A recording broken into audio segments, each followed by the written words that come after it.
Welcome to Glove Talk, your weekly news on boxing. We do this every Sunday at 9 p.m. Pacific Standard Time, so please feel free to stop by and give your thoughts. With that, let's kind of get into it. Let's start talking about what everyone's talking about.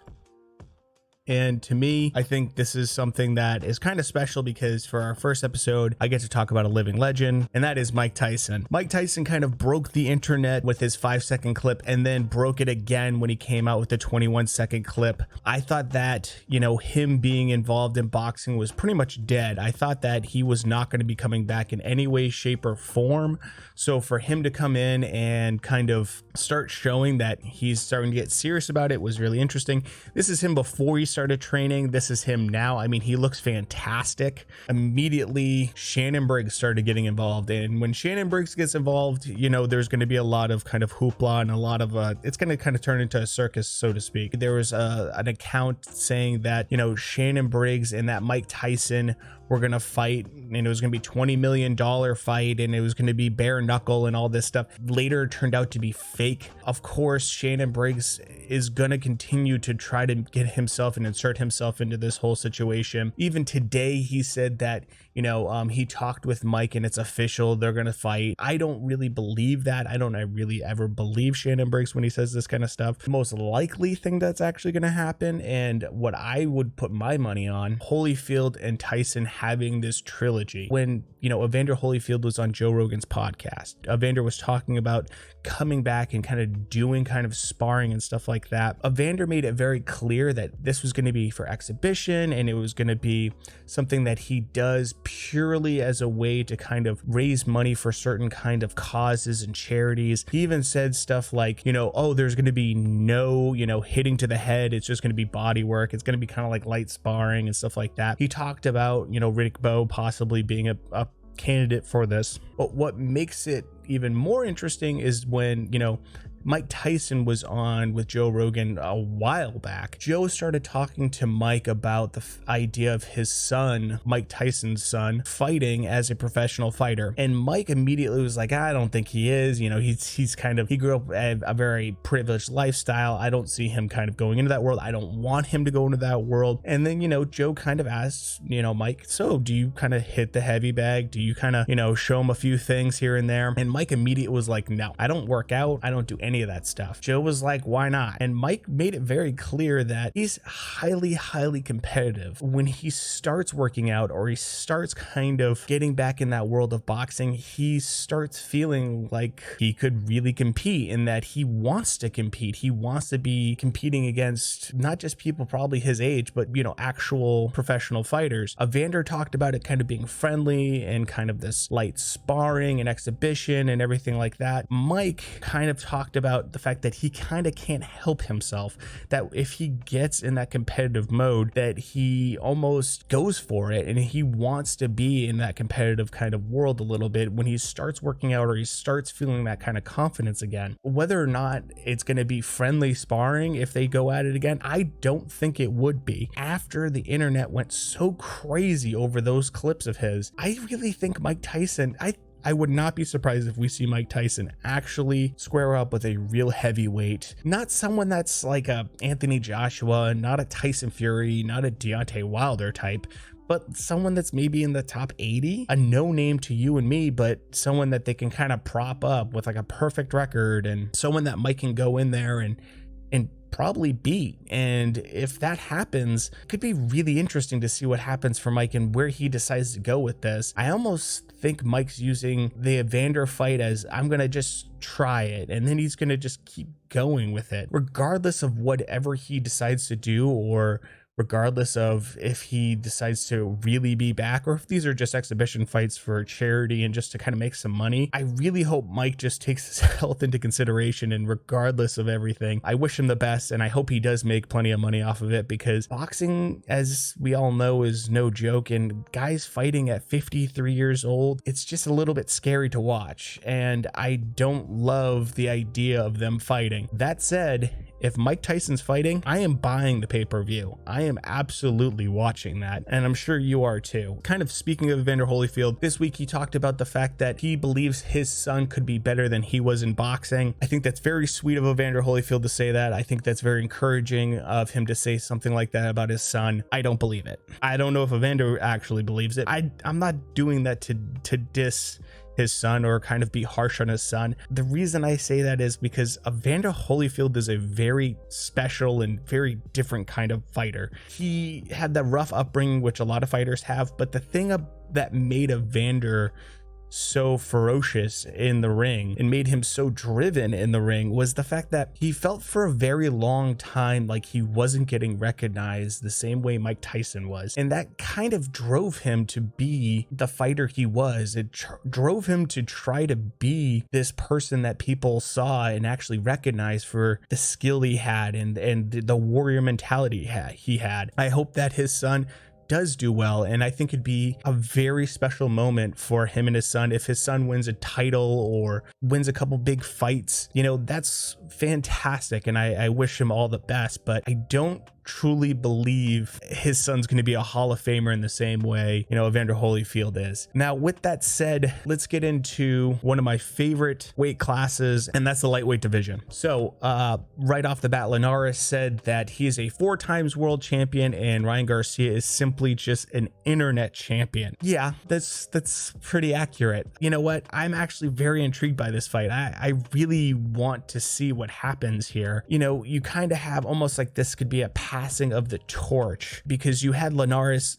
was the fast-handed kind of fighter, and now that's Ryan Garcia. The thing about this fight is that, you know, we hear from Oscar De La Hoya how great Ryan Garcia is, but he really hasn't fought someone with the kind of skill set and kind of veteran knowledge that Linares has. The scary thing about this fight, and for me, and I'm sure many of you have been thinking this as well, is that you truly dread that this fight, that it'll be stopped, and it'll be stopped because Linares gets cut. Linares has openly admitted that he says, quote unquote, I have the best cut man in the business, and the reason for that is that he gets cut so easily. If that does happen in this fight and they have to stop it because of that, us as fans, yeah, we'll be disappointed, but someone like a Linares, where he's not going to have a ton of big fights left in his career, and someone like a Ryan Garcia, they need to know where they are and kind of where they stand. I think that, you know, overall, we could see Ryan Garcia come out of the gate pretty quick and maybe win a couple rounds right off the bat. Linares make some changes and adapt and start to come back, but then we could also see Linares then get cut and it just changes the entire fight, if not stop the fight. And that would be a shame, because I think this is an interesting matchup, and I really want to see if Ryan Garcia can step up to that next level, because if he does, there's a guy at the next level that really wants to fight him, and that is Gervonta Davis. Gervonta Davis and Leo Santa Cruz are talking about fighting, and I hope this happens. A couple reasons being that I think Gervonta Davis really does need to step up his game. I think he needs to go up to the next level as well. After his last fight with Gamboa, I was less than impressed with him. I love his power. I love everything about him for the most part. I hate that he cannot stay in the gym. When he's not training, he lets himself balloon up. He gets into a weight gain that he shouldn't do. And it was kind of sad that he couldn't hit 135 pounds. Mind you, he came from 130 to 135 to fight Gamboa. He was already going up 5 pounds, and then he missed weight. That shouldn't happen. I mean, it's not like you look at Gervonta Davis and he has this huge frame and he's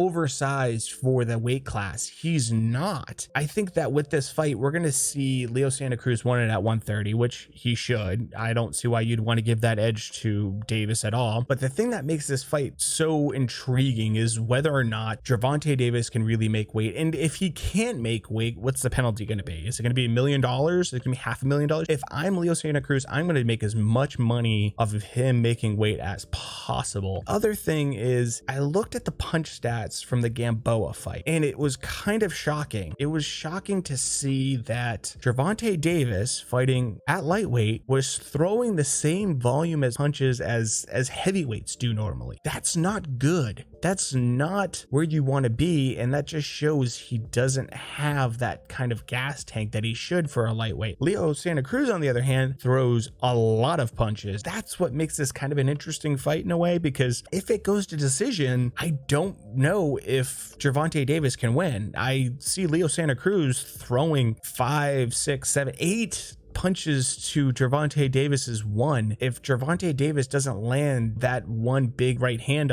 of his, actually left-handed, I think he's southpaw, if he doesn't land that, what happens in this fight? I don't really think that Gervonta Davis can outpoint Leo Santa Cruz. Moving on in the lightweight division, we have Devin Haney, and you all know what he said. I'm not going to harp on this too much. I just want to say this. I'm glad to see that he's kind of talking about the fact that he shouldn't have said it, should have said that he was going to lose to anybody. Quite honestly, he's a kid. He said something stupid. And I really think that all these people that are coming at him and on social media saying that they're not fans anymore and that they're not going to watch his fight and everything like that, that's fine. You know, I think that he's learned that he should have just kind of watched what he said a little bit, and for me it's no biggie. Let's move on, let him be, kind of let's see how he develops. I actually really like Devin Haney as a fighter. So anyways, now for me, the big fight that could be happening at lightweight, and the most exciting fight for me, especially as a Lomachenko fan, is Lomachenko and Lopez fighting in September. It could be behind closed doors, and I'm okay with that. I really don't care. I just want to see this fight happen. I think why I want to see this more than anything is I really think that Loma is going to unify the belts. I think he's going to show that he is that next level and he is that class above Teofimo Lopez. But the thing is, Teofimo Lopez still has that scary power.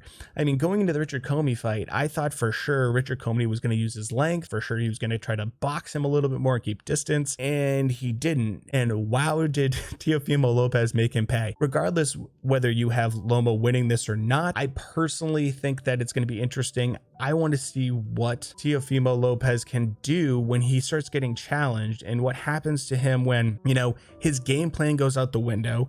He can't do what he normally would. He starts going against someone that takes away your best weapons and takes away what you do best. So with that being said, let's get up to the next weight class. Let's talk about welterweight now. Amir Khan talking about he does not want to fight behind closed doors. He doesn't want to do this because he wants the fans behind him and he wants his fan base there. That's code for me that Amir Khan doesn't want to do this because he knows he's not going to make as much money because there's going to be no gate. That's what I'm getting from this, to be honest with you. I really think that Amir Khan knows that his career is coming to an end. He knows that his days are numbered and that he's not going to have a ton of fights left as a professional. So he wants to make as much money as possible. He has 3 kids, he has a wife, he has a whole life after boxing to still live. If he's gonna fight, he needs to make as much money as possible, especially after the Terrence Crawford fight. With that Terrence Crawford fight, that really it really hurt him. It hurt his fan base quite a bit, and it kind of made people not really care about him anymore, or not really interested in watching him fight anymore. Some people say he quit, some people say it was a legitimate low blow. Doesn't matter. The truth of the matter is that Amir Khan,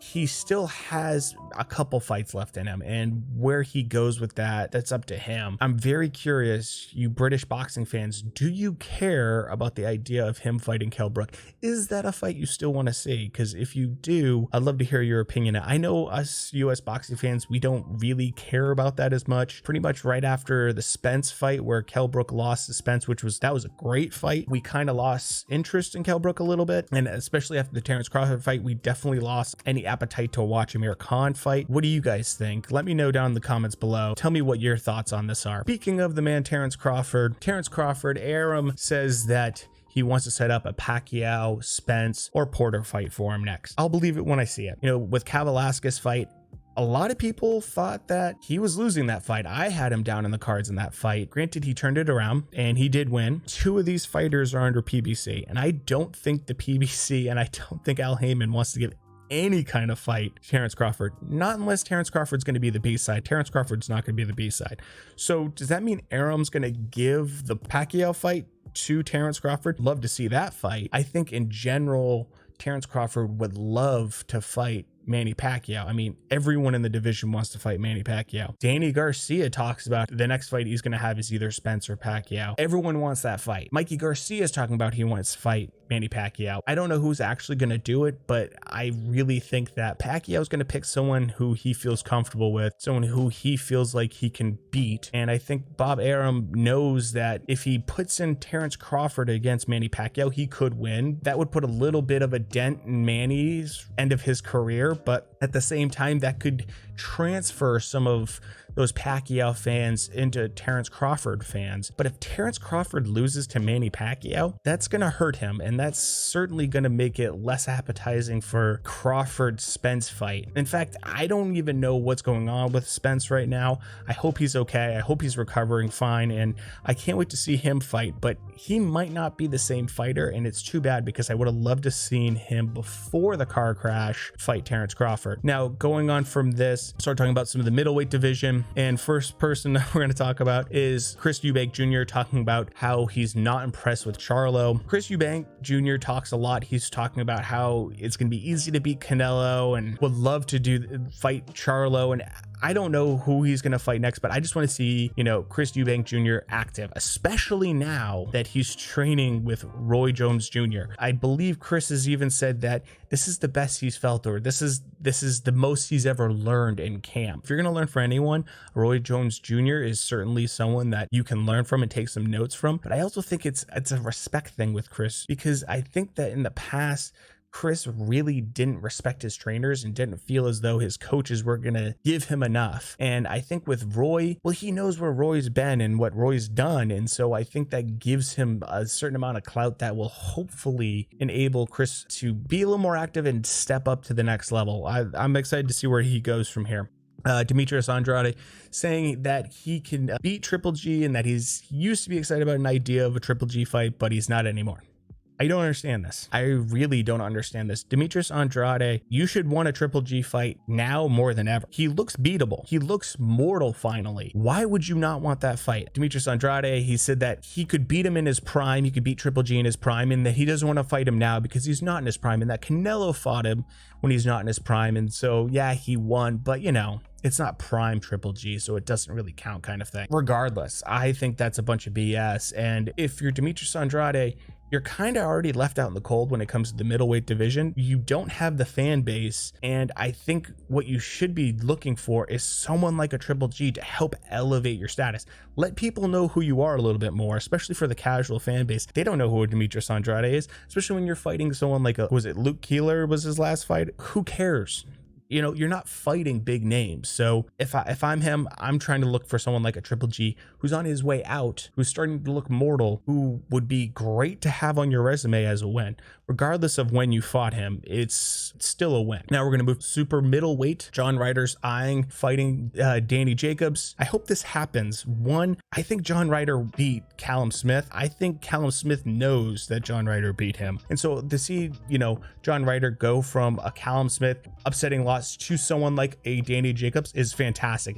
He's keeping at that same kind of name recognition level and not kind of going way back down and then going way back up. The other thing about this is I think that Danny Jacobs is very comfortable at this weight class. Super middle, it fits his body size much better than middleweight. Danny Jacobs went up to this weight class thinking he wants that Callum Smith fight. He knows he can beat Callum Smith. So if he beats John Ryder, it really sets up a great Danny Jacobs Callum Smith fight. There's no reason that they shouldn't get it on. I think this is a win-win for everyone. I think it's great for John Ryder, especially fighting here in the States and fighting in New York City, making some good money. And speaking of other people that want to fight Callum Smith, Bivol talking about coming down from light heavyweight to fight at super middleweight to get that Callum Smith fight. If I'm Callum Smith and I'm looking at all these three guys, I'm looking at John Ryder, I'm looking at Bivol, and I'm looking at Danny Jacobs. If I'm going to take one of these guys on, I'm probably going to take up on Danny Jacobs. The reason I'm going to take on Danny Jacobs is for the money. If you go against Bivol, Bivol's been fighting light heavyweights. I could see him roughing up Callum Smith. John Ryder, you could fight that fight again. I don't see a lot of money in that for you, unless you do have it just purely in the UK, which that could work. But the Danny Jacobs fight,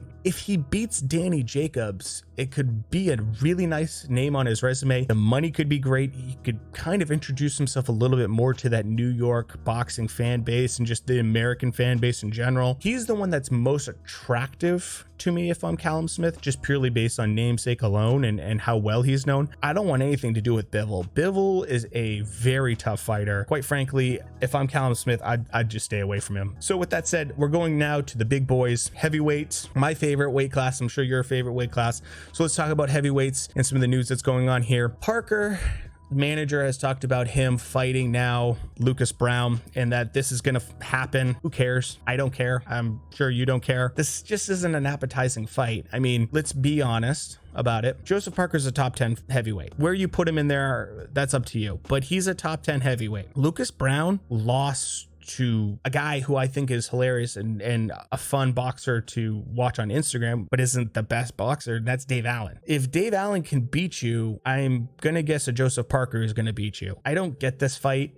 I don't really see any benefit for Joseph Parker. The only thing I see beneficial to Joseph Parker in this sense is that, you know, it's the Australian New Zealand thing. With the way things are right now, it could make it maybe be easier to kind of set up this fight so that way, you know, with restrictions and travel restrictions, maybe you can make it possible. The other benefit of this I could see is that if you're Joseph Parker, you kind of want a warm up fight to kind of get back into camp and kind of get ready for another bigger name. This could be a good way for you to kind of get that going again. I just don't see this being beneficial for Joseph Parker other than just a warm up fight. For Lucas Brown, it's great. I mean, Lucas Brown does not have many fights left in him, especially after that Dave Allen fight. I see this as a win for Lucas Brown. I think that Joseph Parker could do better, but who cares at this point? If they want to fight, let them fight. But the next fight is the more interesting fight, and that's Usyk and Chisora. Might take their fight, might be abroad. I don't care where they have this fight. I just want this fight to happen. The reason I like this fight so much is that, well, Usyk, I think, is a lot of people have been questioning whether he can be a heavyweight and whether he can really disrupt the heavyweight division. I think we all know he is incredibly skillful. He's incredibly talented, but the size, everyone talks about the size and that, you know, can he have the same punch resiliency that he had at cruiserweight at heavyweight? And I think this is the perfect test for him. I think Derek Chisora also just sells the hell out of a fight. He's fantastic when it comes to the fans. He's great at press conferences. If you're going to have a fight abroad and you're not going to have a big gate on it, this is a great way to do it because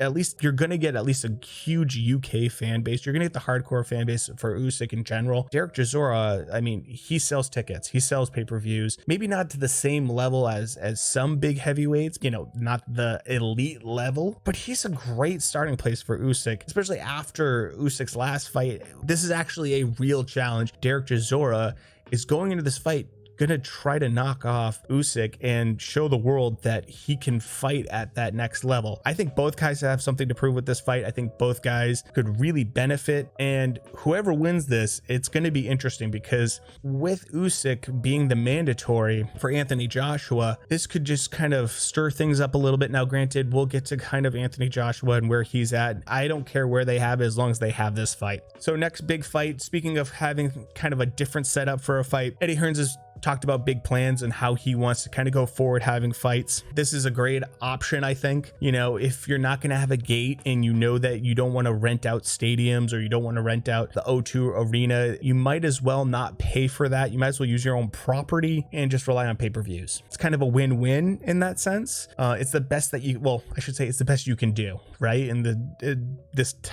time and kind of circumstances. When you look at the fact that Povetkin, I think Povetkin lost against Hunter, and I really was super unimpressed with White's last fight. This is a great rebound fight for both of them. If, you know, Povetkin goes in there and just blasts Dillian White and knocks him out, I mean, he catapults himself back up to the top of the heavyweight division. Definitely, I'd say Povetkin's in the top 10, but he kind of puts himself closer to that top 5 range. If Dillian White knocks out Povetkin in a devastating fashion, he kind of reaffirms himself as a top 5, top 6-ish heavyweight. I think after that last fight, people really kind of questioned White a little bit and, well, his dedication, because he came in the heaviest he's ever been, and he looked so gassed in that fight. This is a great rebound fight for both of them. I want to see what happens.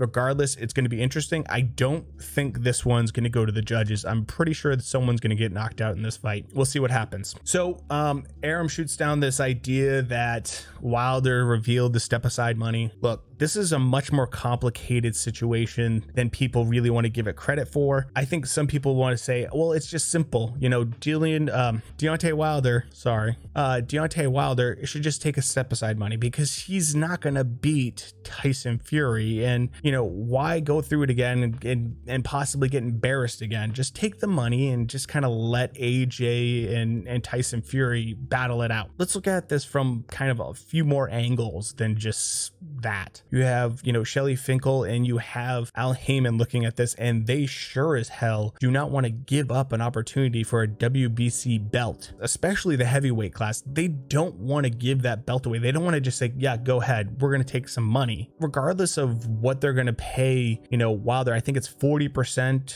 to whoever lost the second fight for the third fight. That's still going to be more money than what was rumored. I think it was like $10 million. Yeah, you're going to make more money than $10 million off the third fight. On top of that, you know, if you're someone like a Deontay Wilder, why would you not go for the belt? Because the truth of the matter is, you're not going to beat Fury with skills. You're not going to beat him with head movement. You're not going to beat him by breaking him down. You're going to win by one punch, and that's it. You only need that one punch. And if you can land that one punch, you can be champion again. So why wouldn't you roll the dice and go for it? I just don't see why you wouldn't. On the other side of things, from Bob Arum's standpoint, he wants to have the fight between, you know, Wilder and Fury happen, because in his mind, the way it's going to work is, I don't think this is going to happen, but Bob Arum thinks that Pulev is going to beat Anthony Joshua. He really believes that. If Pulev beats Joshua and takes those belts away, which I think they also have a clause for a rematch for that, which, you know, if Pulev takes the belts away from Joshua, right? Now Bob Arum has Fury and he has Pulev, and he can pair them together for a unification. Makes it really simple from his standpoint. Why would you end up taking, you know, Tyson Fury and trying to pit him up against Anthony Joshua if you honestly think that Pulev is going to beat AJ? Now, I don't think that's going to happen, and I'm sure many of you don't think that's going to happen either. But if you're Bob Arum, it's kind of nice, because then you don't have to negotiate against Eddie Hearns for deals and contracts. You have Pulev, you have Fury, you can make the fight any way you want. It's simple. And if you're Eddie Hearns, you just want the Fury fight desperately. You probably will pay step aside money for, you know, Wilder to step aside for the fight. The problem is that you have to then look at how much are you going to pay him. If you're going to pay him $30 million to step aside, where are you going to get that money from? Are you going to get it? Are you going to have this fight in like Saudi Arabia and then utilize some of that capital that you make from that fight or from that location to then have the fight with AJ and Fury? Or do you just simply let them have the trilogy, let them have the third fight? If Fury wins, which he should win, then it's a great build up for AJ and, you know, Fury. It builds up even more, and you get to keep that money rather than paying step aside money like that to Wilder. You're never going to want to pay that kind of capital to Wilder to begin with. So, you know, why do that if you don't have to? With that said, you know, Anthony Joshua, Tyson Fury, there's going to be a 2-fight deal if it happens. It's probably going to happen next year. Tyson Fury is probably going to fight Deontay Wilder. They're probably going to have the trilogy. Regardless of whether or not you think Wilder has a chance or not, I want to see the fight. I think anything can happen when you have a Deontay Wilder in the ring. But I also want to see if what I saw from Fury in that second fight is something that can be sustained. Is it something that this is the new Tyson Fury? The thing with Tyson Fury I always find is that when he's kind of the underdog is when he kind of comes out and just puts on this amazing display. You know, we saw this against Klitschko, but at the same time, we saw him against Otto Wallin when he's the heavy favorite, and he comes in there and he got really close to losing that fight. And if there was a, you know, different ref in there, they could have easily stopped that fight. In fact, they probably should have. It's interesting to see what happens to Fury now. I know he's confident. He's always confident. But now that he's the favorite, probably a heavy favorite going into it, does he go in there and do the same thing? I don't know. But regardless, this is all kind of interesting. I know that you Brits deserve to see this fight, deserve to have the AJ and Fury fight. And with that being said, I think I'm going to end the stream with this. If you stopped by and you enjoyed the stream, thank you so much. We do this every Sunday at 9 p.m. Pacific Standard Time, and hopefully you enjoyed it.